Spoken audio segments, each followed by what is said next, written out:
दो दो तीन तीन हफ्ते लोग बड़ा पेशाब नहीं कर सकते, टट्टी नहीं कर सकते, पखाना नहीं करते, खाना खाते रहते हैं, भूख लगती है लेकिन पखाना नहीं आता। ऐसे मरीजों के लिए, ऐसे लोगों के लिए सनूनक का साग चाहे कच्चा खा लें फिर भी एकदम हजम हो जाती है। यानी कि बहुत ही आला है दोनों मूलियाँ अल्लाह करीम की, बहुत बड़ी नेमत है कब्ज़ के लिए, बवासीरी हजरात के लिए, बाथू भी बवासीरी हजरात के लिए बेहतरीन चीज़ है।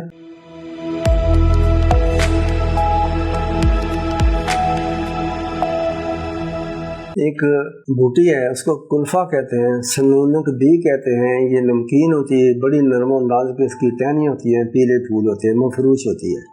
इसका लोग साग बना के खाते हैं।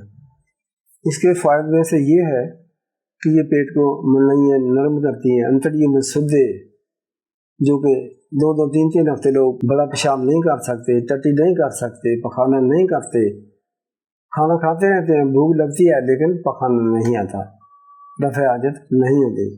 ऐसे मरीजों के लिए, ऐसे लोगों के लिए सनूनक का साग चाहे कच्चा खा लें फिर भी एकदम हजम हो जाती है। सालन बनाएं और इसमें और कोई चीज़ नहीं डालनी, अगर डालनी है तो इसमें आलू डाल सकते हैं और कुछ नहीं डालें, इसका सालन बनाएं। कब्ज़ कुशाई भी करती है, अंतड़ियों के में जो सद्दे बने होते हैं उनके लिए बेहतरीन चीज़ है, आउट करती है, डिज़ॉल्व कर देती है, खाना हजम करके आउट कर देती है। ये कुछ दिन लगातार खाएं और ज़्यादा खाएं। बवासीरी हजरात को ये मैं रिकमेंड करता हूँ, किसी किस्म की भी कब्ज़ है, खुसूसन जिन लोगों को बवासीर है और कब्ज़ है वो ये सनूनक का साग खाएं। बाथू का साग बहुत वायरल हुआ है, बेतहाशा लोगों को फ़ायदा हुआ है, अभी तक मेरे पास फूल आते हैं। अब ये जो सनूनक है इसका साग बनाओ, ये उससे भी अच्छी चीज़ है या वो इससे अच्छी है।